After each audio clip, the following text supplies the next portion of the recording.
and welcome to Slipjoint Sawyer. Today we're going to be taking a look at the pocket knives that have dominated my carry for the last sort of several weeks. I'm going to go through some of the reasons why I think that may be, but they're all traditionals. I'm a massive traditional guy, if you didn't know. If you love traditional videos, please subscribe to the channel, drop a comment.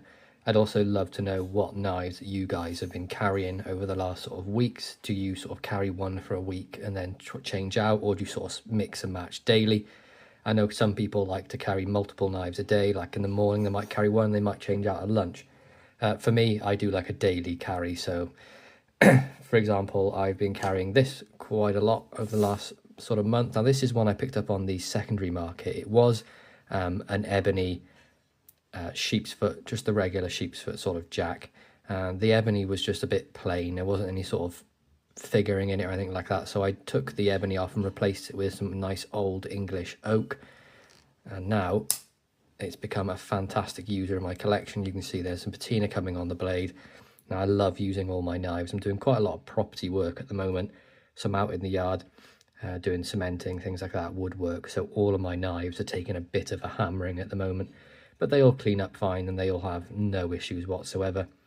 I mean, the oak on this is absolutely stunning. I'm really a big fan of oak at the moment. Quite a few knives I've recovered in the oak. I've got another two here to show you, but this is just the standard Arthurite sheep's foot. One of the stamps they use is just the made in Sheffield. Brilliant knife, no half stop.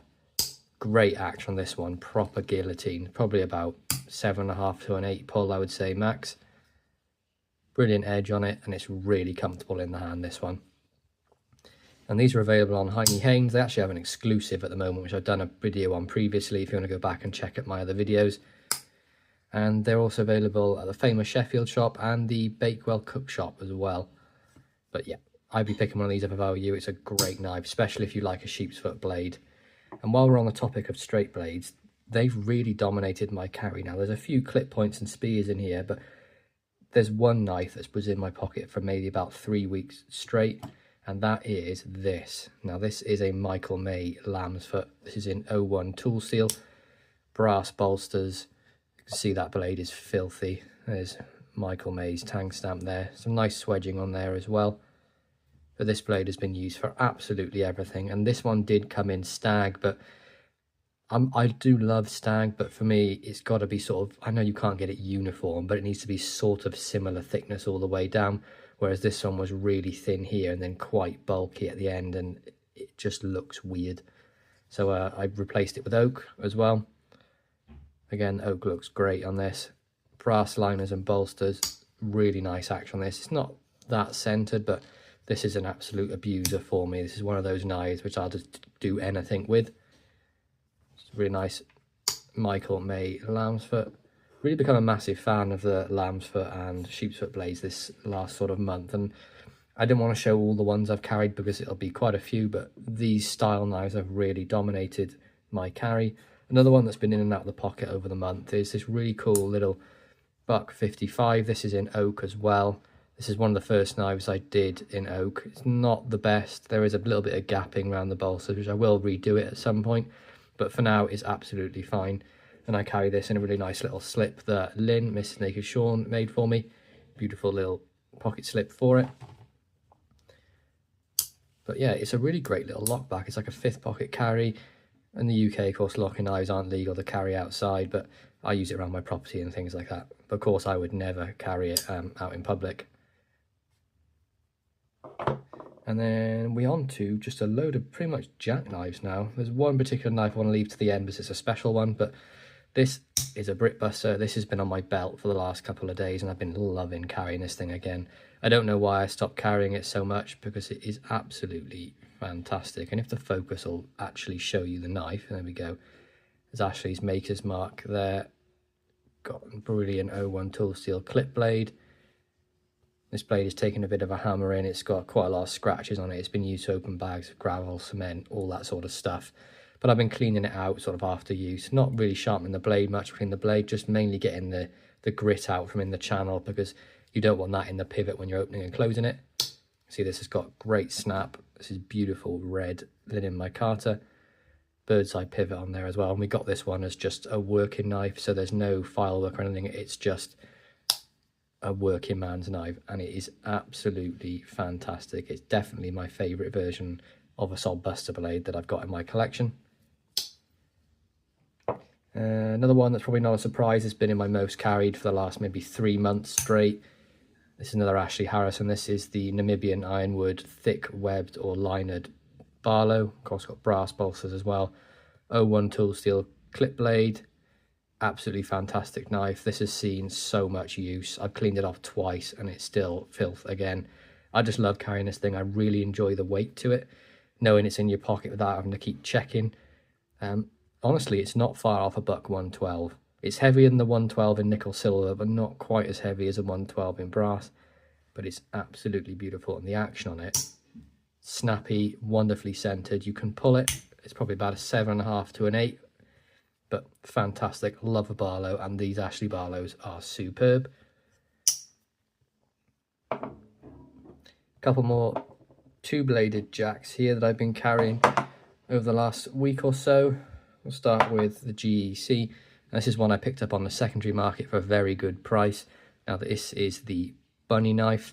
So this was a Blade Forums exclusive. So you see you've got the brass liners, carbon steel springs, brass pins, and this is in wonderful ebony, really nice and dark. And there is a little bit of figuring in here, which is probably why it stayed. And you can see this is serialized to number 145. And we have a pen blade on the front, GEC and carbon, and on the back you've got Oil the Joints USA, and that PPP basically means it's the first time they've done this pattern. I did look up yesterday what it meant, but I've already forgotten. But it basically means it's the first time this frame's been used with these two blades. And then we also get a beautiful clip point blade, and you can see this has had a lot of use as well. Blade Forums on the front of this one, and then you have 39, 12, 22, which is of course it's the 39 pattern. The main blade is a clip. There's two blades, and it was done in 2022. So you sort of read the tag for that. But this is a fantastic knife. Maybe you would wish it was a little bit bigger, but in all honesty, this is all I really need in a pocket knife. I love carrying this one. It's absolutely fantastic. And for any of you that are wondering what this sort of size is like, it's very similar to a number 15 boys knife. Just got this one in yesterday. This is the new release in the red linen micarta. You can see that it's pretty much identical size there. Maybe if I do them back to back, it might be a bit easier. You can see it's pretty much the same knife, just with this bunny knife having a bit of a sway in the handle, whereas the boy's knife is just pretty much a straight frame. But absolutely love that one. Tend to use the pen blade for package opening, and then if I have steak or whatever, I'll use the main blade. And then this is a cool one as well. This is a case. This is a really old case. I think this is like 20s to 40s. Got that case with, try and see what's underneath, tested XX underneath. But it's a really cool one. This is the TL29 electrician's knife. So I recently found out that the TL stands for tool line. So tool line 29, this would have been the 29th tool. But you get a beautiful spear blade. Of course, this being the age it is in carbon steel. I think this is rosewood. I'm not entirely sure. It's a lot easier to see out in the daylight. You can really see the rosewoody colour coming through, but on camera it pretty much comes across similar to ebony, if I'm honest. I mean, look how similar that looks. But yeah, beautiful spear blade. You've got a bail on the end there. Nice half stop. And then you get the electrician's tool on the front, which is locking with a liner lock. So you can see you've got the, not even the bladed part, it's just like a wire strip of that really. Flathead screwdriver, you know, you can use it like this way. It's just a fantastic tool. What I use this for is not anything to do with electricians. I found this knife really helpful if you go out knife hunting and you have a knife that the blade is particularly stuck in on or stiff. This works perfectly for that. So you can maybe use one you can't get quite to. What I would do is just sort of put that in the nail nick, and you can use it to open the blade. As long as you're careful, you can use it to open the blade if the blade's stuck. So that's one of the reasons I've been carrying this. Been hunting a lot of knives recently, and I think that's fantastic for it. And of course the blade isn't locking, so as far as I'm concerned this is UK legal because this has no sharpened tools. It's basically a screwdriver. That is the case TL29. Now this is a really cool one. This I actually got just before I went to Texas in March, and I sanded it up and polished it recently, and look at the rosewood on that. Beautiful grain on both sides. Centering is absolutely fantastic. And this is just a little simple jackknife. This is a CJ Johnson flag brand from Sheffield, England. Nice pen blade on there. And then you also get a master spear blade on there as well. Look at that, CJ Johnson, Sheffield, England. Really nice deep stamp. Beautiful thickness on the blade. And again, this is sort of boy's knife size, I believe. So it's like 3.5 to 3 3/4 sort of size. Yeah, pretty much identical. Sheffield boy's knife, I'm really going to call this. It's superb. It's one of my favourite knives at the moment. And we also had a couple of Swiss Army knives I've carried. They're exactly the same model. They're the Executive. You're bound to have seen them many times before.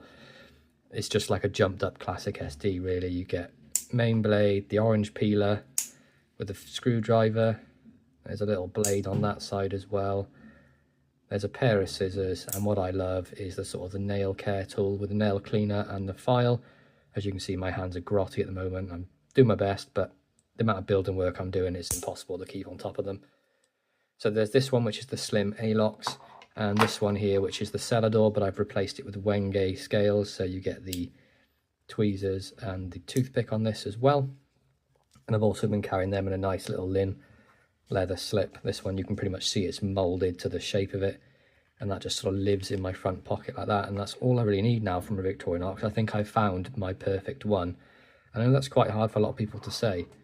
Now, the last knife I've carried quite a lot was a gift for my birthday, very special gift from John over at Thrifty Kniffy. He gifted me this beautiful Stockman, and it is in mint condition. Got jigged Delrin, beautiful brass liners, wonderful pins, nickel silver bolsters. I mean, look at the condition of this. There is a little couple of scratches on there now because I have been using it, but this is a Cutmaster from Utica, New York, USA. Look at that clip blade, wonderful swedging on there, nice long pull. Wanting to think this is potentially made by Camillus due to how the blade looks, but I could be wrong. Their sort of trademark was swedge on one side and a long pull, and that's what this has. And then we also have really nice sheep's foot. And there's spade blade on there as well. Not an horrendous spade blade, but definitely not the most attractive. But there we go, guys. That is my most carried knives, or knives that have dominated my pocket for the last couple of weeks. I really hope you enjoyed this video. If you did, please be sure to like, subscribe, and ring that bell for notifications. And I'll catch you guys in the next one. Peace out.